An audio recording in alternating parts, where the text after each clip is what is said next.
salvation is not civilization. Akufani. Insindiso akusiyo impucuko.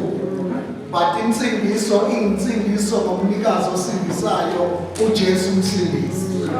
Now ibandla beliyakubalekela liyakusaba ukukhuluma ngomnikazi wethu endlini yakhe.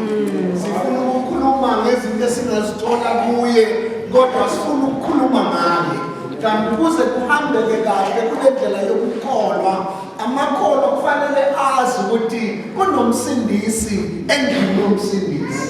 Now la sifunda khona uJohn 14 uJesu ukhuluma nabafundi akakabethelwa ngokufomi akakafiki esiphambanweni akakaqhaphulelwa akakaqala ukuhlushwa into ayenza usenza inkonzo yokuphilisa yokuvusa abafile yokuvula abantu amehlo abangaboni wandisa izinkwa wandisa inhlanzi ukuloya inkonzo but at the same time uyakhumbula ukuthi angizelanga ukuzovula abantu amehlo kuphela angizelanga ukuzokwandisa izinkwa kodwa yami indaba iphelele emqamulezweni sekabalungiselela uyakutshela ukuthi-ke ngizoncelela kubaba ukuthi aniphe omunye umduduzi.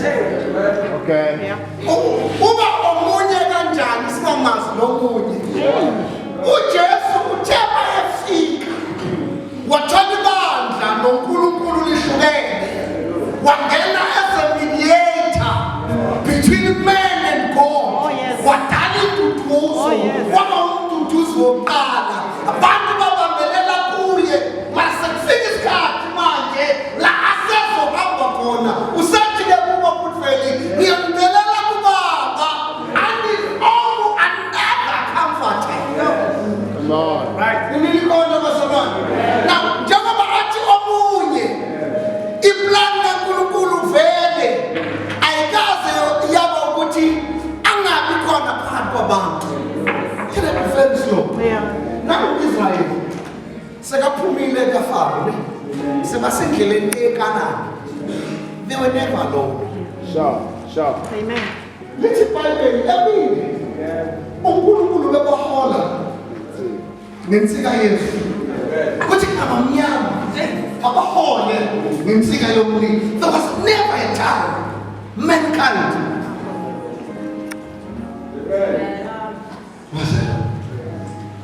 then makufika uJesu sebathukile ngithi yakhumbula moslayindlela namahamba bazalane iBhayibheli manje Moses zihamba noMoses angithi zike zamthuka zathuka naloNkulunkulu.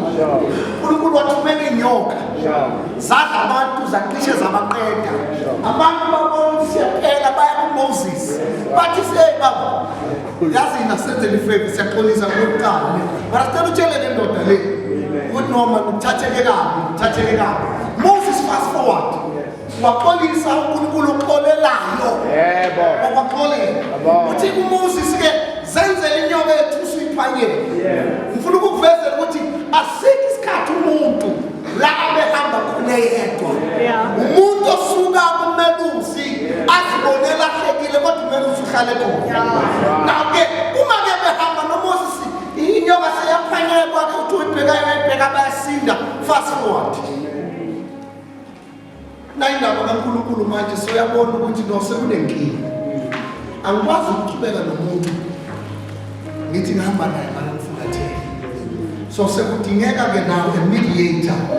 John 3:16 ngoba uNkulunkulu walithanda izwe kangaka wazinikela ngendodana yakhe ezeleyo a comforter which is Jesus. Umefika wakhuluma indaba yokuphenduka wakhuluma indaba yosindiswa futhi engakafiki imali iqala ngoJohane. uJohane uyabhabhadisa John chapter 1 umefela uJesu uthi bheka nantu elisusa zonke izono zehlaba akamvezi njengoba siyaphela kodwa umletha njengemvana ngoba indaba kaJesu ayisiphelela la kodwa iyophelela emqamlezweni elithi iBhayibheli waba njengemvu phambi kwabagudi ngoba umsebenzi kaJesu wakuletha induduzo phakathi komuntu ukuze umuntu abe nokuthula nokubuyisana noNkulunkulu. Right. Sesiranda angithi kukhona umuntu ke futhi onguNkulunkulu abazalwane ke banokukhuluma bajahile bathi kunalento enizwayo noma umthetho eyazimtshela ukuthi ngingaphumi so akusiyinto umuntu moya engcwele. Okay, sinoNkulunkulu baba, Yebo. sinoNkulunkulu indodana, That's right. sinoNkulunkulu moya engcwele. Yebo. Ukusebenza kwabo kunye. They are three. Uthi Jesu obone mina ubona ubaba uthi ke lapho uJohn 14 ngokho ne uthi umoya engcwele uzonikhumbuza kunenkinga ekhona endleleni yokukholwa ngenxa yezimo esihlangana nazo namabuza sambe sikhohlwe.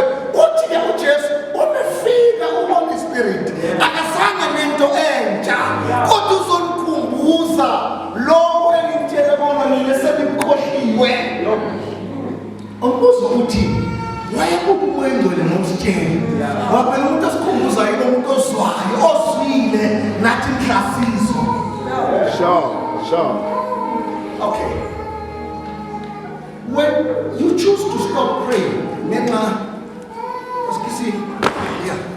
not decide to give thandaza ngenxa yezinto kuba nayo mehlupha abantu ethi thandaza uthi ngizithandaza ithi thandaza akusiyinto uNkulunkulu umoya engcwele uzokukhumbuza okukhohliwe ukuthi kule ndlela oyihambayo kuyathandazwa, kule ndlela oyihambayo izwi liyadliwa, kule ndlela oyihambayo kuyathethelelwa la.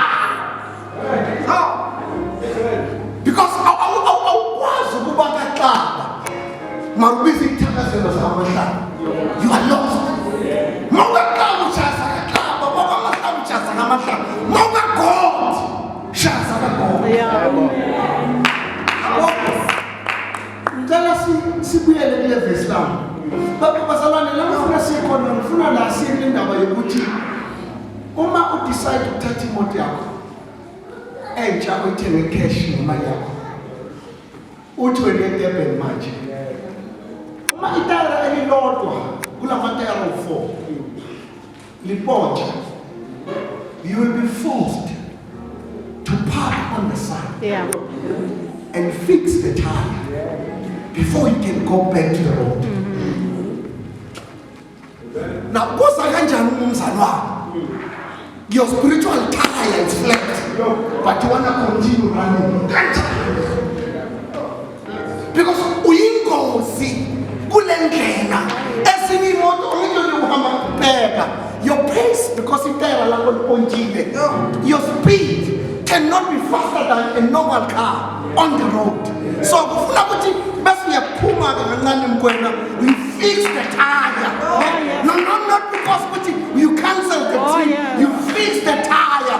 Faka umoya, nibuye nibe semandleni. So that now you maintain the speed of the road. Into kwenza ukuthi udebesele. Check the spiritual tires. Ngizomkhumbuza funda mama Nkosi yami. Mfundisi. There's one thing that we need not to shy away from. You're going to die one day, I'm going to die one day. Umkwena kufanele asale nevangeli neqiniso lakhe alimoshe yena angathi uqaba nomfundisi nomusi ba no azi okay ma funda bazalwane yazi indaba yokukhohle serious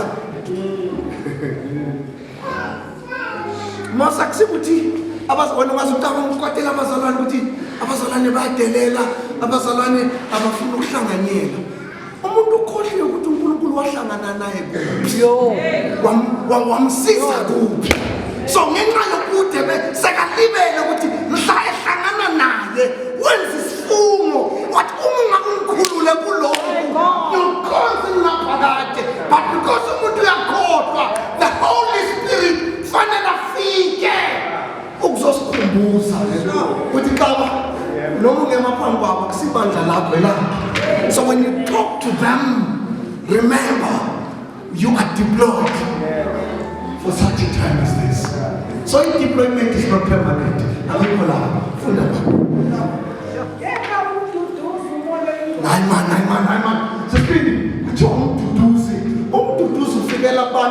induduzo. When hell break loose, sihamba sinethemba lokuthi ukhona umoya oyingcwele. Uyazi bazalwane Sonday, asikwazi ukuhlangana every Sunday, ne?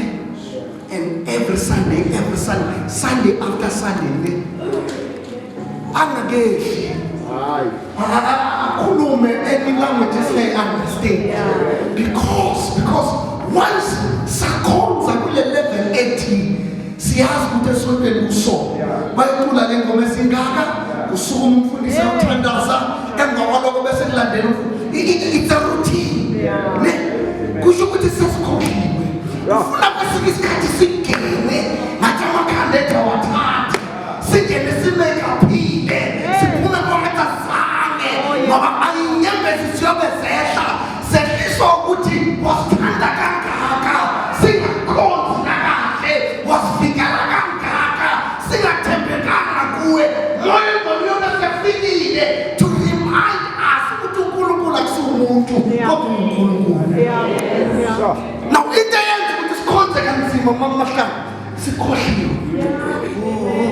Hayi siyacela abazalwane siyadlula ngomcelo no sesidlulile. No asaqhela ukuthi siyadlula no sekufuna umoya kaNkulunkulu osebenza kuwe othi kodwa njengoba kusasa siyokhonza injani indlu kaJehova moya akakwazi umama wakho. The whole week mama kusemsebenzini wena usekhaya nomgcibelo kufanele avuke ekuseni akhiphe yonke iwashini but wena usekhaya the whole week. No, come on. No, then bese uthi yakholwa makuthiwa esontweni kuyaklinwa kuya wena kuqala mara umama umshini washini engaka ayibalance man babazalwane lento kufuna ibalance lento iyekhaya iyayiba yiyo nasendlini yenkosi ungabi ngona esontweni ube ngwesekhaya then sizoba nenkinga. Okay, but by the way la esontweni sinawo for 2 hours. Okay, let me review. La